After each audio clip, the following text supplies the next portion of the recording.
ইসলাম বিদ্বেষীরা মুসলমানদের ঘরে নকল কোরআন ঢুকিয়ে দেওয়ার চেষ্টাটা কম করেনি। আমেরিকা যতবার চেষ্টা করেছে নকল কোরআন ধরিয়ে মুসলমানদের ঘরে ঢুকিয়ে দেওয়ার, ততবার আলেমে দ্বীন আর হাফেজে কোরআনদের কাছে তাদের ধরা খেতে হয়েছে। উলাইকা হুম শাররুল বারিয়া, বললেন ওরা পৃথিবীর সবচাইতে নিকৃষ্ট, तमाम সৃষ্টির ভিতরে ওরা সর্বাপেক্ষা নিকৃষ্ট। বলুন নাউজুবিল্লাহ, আরো জোর করে বলেন।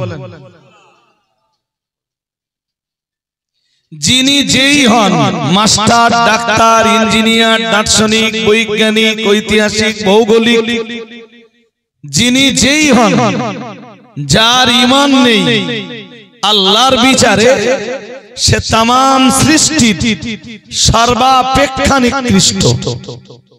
বলুন নাউজুবিল্লাহ, আরো আওয়াজ দিয়ে বলেন নাউজুবিল্লাহ। আর যাদের ঈমান আছে আল্লাহর কাছে তারাই কেবল সম্মানিত। এরপরে ঈমানদারদের ভিতরে কারা সম্মানিত ওটা কোরআন বলেছে, ওয়াল্লাযীনা উতুল ইলমা দারাজাত। মহান আল্লাহ জানিয়েছেন ঈমানদারদের ভিতরে সম্মানীয় তারা, কোরআনের ইলমের অধিকারী যারা। আর একটু মন খুলে বলেন, কোরআনুল কারীমের ইলমের অধিকারী যারা ওরাই পৃথিবীতে সম্মানিত। নবীজি বলেন ইউকালু লিসাহিবিল কোরআন, হাফেজে কোরআনরা, কোরআনওয়ালারা যখন জান্নাতে যাবে আল্লাহ পাক ওদেরকে ডাক দিয়ে বলবেন ইউকালু লিসাহিবিল কোরআন, মহান আল্লাহ বলবেন হে হাফেজে কোরআনরা, হে পৃথিবীর কোরআনওয়ালারা, আল্লাহ পাক বলবেন ইকরা, তোমরা কোরআন তেলাওয়াত করো। আল্লাহ পাক বলবেন কোরআন তেলাওয়াত করো, ওয়ারতাকি, এবং তোমাদের পদোন্নতি ঘটাও।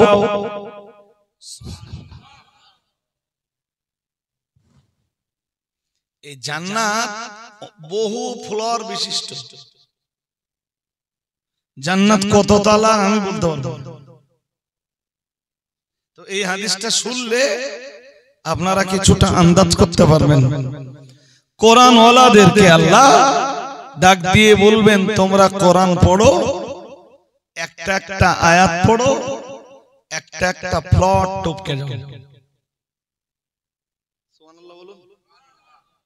বলবেন একটা আয়াত পড়ো, একটা প্লট টপকে যাও। আল্লাহ পাক বলবেন ওয়ারাতিলিল কোরআনা, তারতিলের সাথে তোমরা কোরআন তেলাওয়াত করো। কামা কুনতা তুরাতিলু ফিদ দুনিয়া, কামা কুনতা তুরাতিলু ফিদ দুনিয়া, দুনিয়ায় যেভাবে তোমরা আল্লাহর কোরআন তারতিলের সাথে তেলাওয়াত করতে, আমার জান্নাতের ভিতরেও ওইভাবেই কোরআন তারতিলের সাথে তেলাওয়াত করো। একটা একটা আয়াত তেলাওয়াত করো আর জান্নাতের একটা করে ফ্লট টপকে যাও। মহান আল্লাহ বলবেন ফাইন্না মানজিলাতাকা, আল্লাহ পাক বলবেন ফাইন্না মানজিলাতাকা ইনদা আখিরি আয়াতিন তাকরাউহা।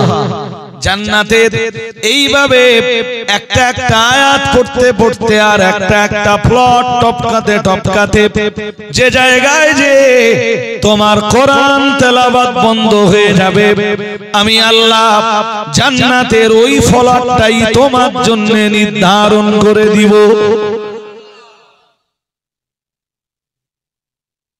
কোরআনে আয়াত আছে, এই হাফেজে কোরআন যারা, আমরা তো হাফেজ না নই, তো আমরা খুব বেশি হলে হয়তো এক হাত পারা পড়তে পারবো এক জায়গায় বসে, তাও ধারাবাহিক।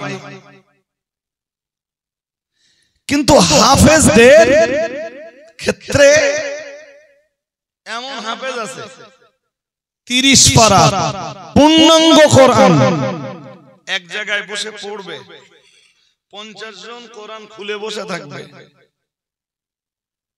কোন জায়গাতে ভুল ধরে দেওয়ার সুযোগ আসবে না। সুবহানাল্লাহ।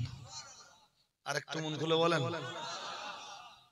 দেখুন, পৃথিবীর কোন ধর্মগ্রন্থ না সংরক্ষিত নয় এক্সেপ্ট কোরআনুল কারীম।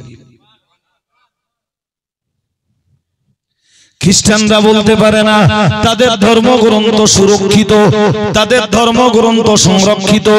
ইহুদিরা বলতে পারে না তাদের ধর্মগ্রন্থ সুরক্ষিত। প্রতিবেশী হিন্দুরা বলতে পারে না তাদের ধর্মগ্রন্থ সুরক্ষিত। জৈনরা বলতে পারে না, বৌদ্ধরা বলতে পারে না, শিখ পারসিকরা বলতে পারে না। অল ডে যত ধর্মের মানুষ রয়েছে কেউ বলতে পারে না তাদের ধর্মগ্রন্থ সুরক্ষিত সংরক্ষিত। কিন্তু মহান আল্লাহ জানিয়েছেন কোরআনুল কারীমের 14 পারা সূরাতুল হিজরের 9 নম্বর আয়াতে মহান আল্লাহ জানিয়েছেন, ইন্না নাহনু নাযালনা যিকরা ওয়া ইন্না লাহু লাহাফিজুন। পড়ুন আল্লাহু আকবার, আরো আওয়াজ দিয়ে পড়েন আল্লাহু আকবার। মহান আল্লাহ জানিয়েছেন নিশ্চয়ই আমি আল্লাহ কোরআন নাযিল করেছি, আর এই কোরআন সংরক্ষণ করার দায়িত্বটাও আমার কুদরতি কবজায়। সবাই মিলেমিশে বলেন, বললেন আমি কোরআন নাযিল করেছি, এই কোরআনকে সংরক্ষণের দায়িত্বটাও আমি আমার কুদরতি কবজাতে নিয়েছি। কিয়ামত পর্যন্ত কোরআনুল কারীম সংরক্ষিত থাকবে এই হাফেজে কোরআনদের দ্বারাতে। হাফেজরা পড়বে আর আলেমরা লিখে দেবে।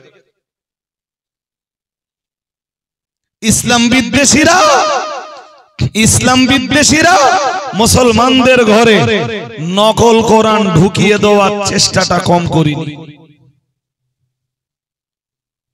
আমেরিকা যতবার চেষ্টা করেছে নকল কোরআন ধরিয়ে মুসলমানদের ঘরে ঢুকিয়ে দেওয়ার, ততবার আলেমে দ্বীন আর হাফেজে কোরআনদের কাছে তাদের ধরা খেতে হয়েছে। সুবহানাল্লাহ বলুন। এইভাবে কিয়ামত পর্যন্ত এই কোরআন পৃথিবীতে সুরক্ষিত সংরক্ষিত থেকে যাবে। কেউ কোরআনের একটা অক্ষর কেউ বদলে দিতে পারবে, এটাও হাফেজদের দান।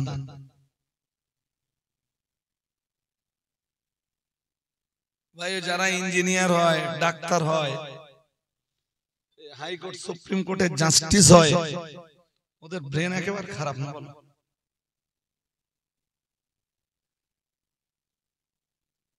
যারা খুব ভালো স্টুডেন্ট তারা তো এইগুলোতে চান্স পায়। যারা ডব্লিউবিসিএস অফিসার হয়, বাট একটা দৃষ্টান্ত দেখাবেন, কেউ মহাভারত মুখস্থ করে ফেলেছে, কেউ জেন্দাবেস্তা মুখস্থ করেছে, কেউ তৌরাত মুখস্থ করেছে, কেউ ইনজিল মুখস্থ করেছে, কেউ রামায়ণ মুখস্থ করেছে। পারিনি। কোরআন মুখস্থ হয়, হাফেজে কোরআন ছেলেরা কোরআন মুখস্থ করে, এটাও আল্লাহর দয়া। আরেকটা মন খুলে বলুন, আল্লাহ কোরআনে বলেছেন ওয়ালাকাদ ইয়াসসারনাল কোরআনা লিযিকর ফাহাল মিন মুদ্দাকির। আল্লাহ বলেন আমি কোরআনকে সহজ করে দিয়েছি। কেউ কি আছো? কেউ কি আছো কোরআনের জ্ঞান জোগাড় করবা? কেউ কি আছো কোরআনের ইলম জোগাড় করবা? কেউ কি আছো কোরআনটাকে হিফজ করবা? কেউ কি আছো কোরআনের সূরা মুখস্থ করবা? সুবহানাল্লাহ। আরেকটু মন খুলে বলুন, অন্য ধর্মগ্রন্থ মুখস্থ হয় না। জি, কোরআন মুখস্থ কেমনে হয়? দয়াকার। সবাই বলুন দয়াকার আল্লাহ।